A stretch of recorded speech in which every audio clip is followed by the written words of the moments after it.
Boa noite, o meu nome é César Borja, sou um analista independente e vou fazer uma breve análise às ações da Zone. Vamos começar por este gráfico desde a OPV. Este gráfico está corrigido pelos dividendos, por aumentos de capital e stock splits que possam ter havido neste período de 10 anos. Por isso é que este máximo aqui é 70 euros, quando na realidade foi 140 e tal euros. Tenho um amigo meu que comprou a 140 euros e só as vendeu a 19, para aí. Ainda assim, quem lhe comprou as ações, se tiver mantido, já está a perder outros 80 e tal por cento. Portanto, não tem sido um bom investimento de longo prazo. Vamos, mas vamos verificar a quanto é que foi este mínimo aqui. Foi a 2,35€ ainda em 2001. Portanto, é curioso ver que a Zone, na altura PT Multimédia, fez um mínimo muito antes do mercado em geral. Depois esta subida fantástica em que a cotação se elevou cerca de 5 vezes, ou seja, 400 e tal por cento de valorização, e agora mais uma queda vertiginosa aqui para perto dos mínimos. O mínimo tem sido aqui a 3,5€, hoje fechou a 3,75 mais ou menos. Vamos ver alguns dados fundamentais de longo prazo, como por exemplo o número de ações. Verificamos que aqui de 2000 para 2001 subiu bastante, de 182 milhões para 314 milhões, mas depois desde aí manteve-se muito estável. Logo, a diluição não é fator que tenha contribuído para a descida da cotação da Zone. A capitalização bolsista atingiu o seu máximo aqui em 2005, nos 3.062 milhões de euros, e atualmente é cerca de 1.150 milhões de euros. Portanto, cerca de um terço do que já foi no máximo. Avançando. Temos aqui as vendas a nível histórico e o resultado líquido por ação, earnings per share. As vendas é esta barra amarela, era de 156 milhões em 99, 248 milhões em 2000, 624 milhões em 2001 e desde aí as vendas não têm crescido assim nada de especial, embora aqui em 2007 716 milhões e em 2008 777 milhões, que foi um novo recorde para a empresa. Porém, vendas superiores não se têm traduzido em resultados por ação também altos, ou seja, a margem de lucro tem vindo a deteriorar-se, porque reparem aqui, com apenas 500 e cerca de 600 milhões em vendas, em 2004 a Zone conseguiu 39 cêntimos de lucro por ação, e agora com 777 milhões de euros em vendas só consegue 16 cêntimos por ação de lucro. E o que interessa aos acionistas é o lucro por ação, obviamente. Um nível muito elevado de vendas, se traduzir num lucro por ação inferior, normalmente faz cair a cotação, porque a empresa está a ser menos eficiente, a margem de lucro está a diminuir, e isso é mau. Enfim, mas vamos avançar. Este é um fator que eu não, já na análise à Portugal Telecom disse não me agradava, e aqui na Zone ainda é mais exacerbada esta tendência. Reparem como aqui entre isto, o payout ratio é o rácio entre os dividendos e o resultado líquido, e entre 99 e 2002, como a empresa teve prejuízos, não distribuiu dividendos, mas aqui em 2003 distribuiu 40% do que lucrou em dividendos, em 2004 71%, em 2005 69%, aqui em 2006 distribuiu mais dividendos do que lucros, portanto distribuiu 130%, em 2007 125% e em 2008 100%.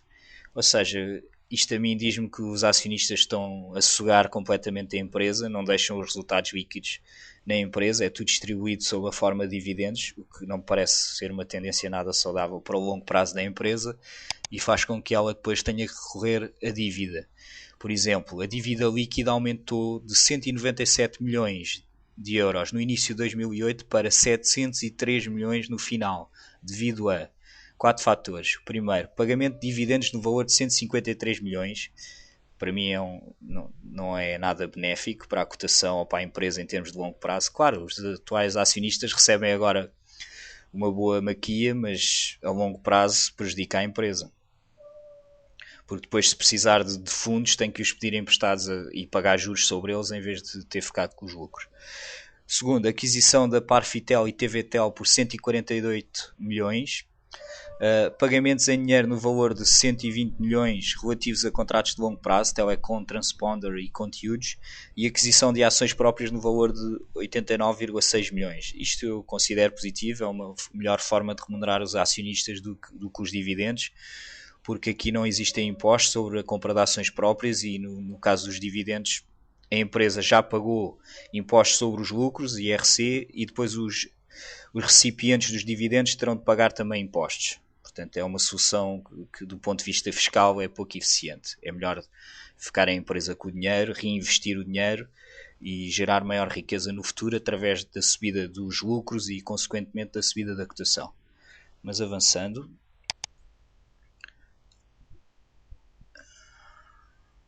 Só um segundo.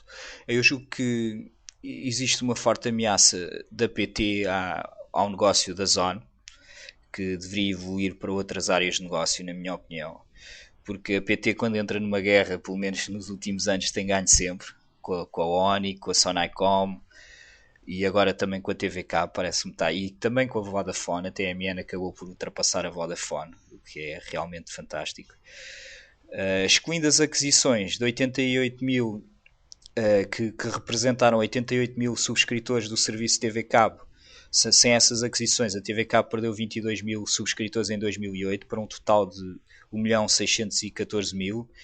O serviço Mel superou as expectativas e tinha 200 mil subscritores no final de 2008. Já ouvi dizer que já tem 300 mil. Portanto, está a crescer uma taxa bastante elevada. O Mel introduziu primeiro a box com gravações e serviço de videoclube. O Zone tem sido laggard, ou seja, seguidora na inovação. Não tem aparecido primeiro com as inovações.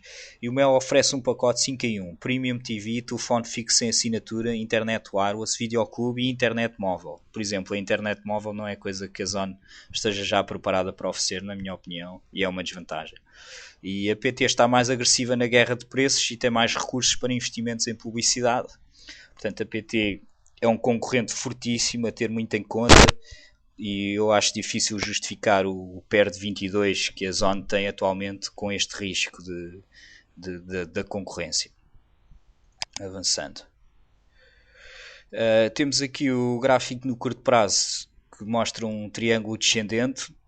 Eu considero que a empresa está claramente sobreavaliada porque existem vários riscos e a dívida subiu imenso e os custos com a dívida provavelmente vão subir no futuro e existe este risco da concorrência da PT e o PER é de 22 e hoje em dia o mercado com esta recessão está a pedir PERs à volta de 10. Portanto, eu considero que se a Zone tivesse um PER 10 estaria a 1,60€ por ação. Portanto, eu diria que o fair value neste momento é à volta de 2€. 2€ por ação. Temos aqui um downside de cerca de 40%. E estou bastante pessimista na Zona. Ainda por cima estive a ler vários research de casas de investimento e a transcrição da conference call. E não vejo grandes ideias para o futuro, a não ser manter os negócios que já existem. Pode haver uma entrada em algum país africano, mas não vejo grandes ideias para sair deste negócio e pôr esta empresa a crescer. Ainda por cima os acionistas sugam tudo o que a empresa consegue lucrar, colocando-a numa posição de fragilidade face ao futuro e fragilidade face à APT, que é um concorrente com recursos muito mais abundantes. Portanto, estou bastante desconfiado da Zone, está sobreavaliada e estou bastante pessimista, infelizmente, nesta. Mas vou continuar a analisar mais e a Zone também, porque podem haver desenvolvimentos. A empresa está numa área de muita inovação, portanto, pode a qualquer momento conseguir um produto novo que se possa expandir internacionalmente, porque Portugal realmente é um mercado bastante saturado. Por exemplo, a entrada nos telemóveis, não vejo que isso seja uma boa ideia. É verdade que a empresa tem conseguido vender mais daquelas triple play aos já clientes da TVK, que depois subscrevem também o telemóvel, só tem 7 mil clientes ainda, mas outros serviços que a Zone possa vender já à sua base de clientes. Porém, eu considero que o fator da concorrência da PT é mais forte. Bom, temos de despachar. Queria só dar aqui mais esta informação. Esta análise será atualizada no fórum do site www.borginvest.com quando houver desenvolvimentos relevantes. Registe-se no fórum para receber a nossa newsletter semanal. Obrigado. Isto é borjainvest.com. Ok, obrigado. Até à próxima.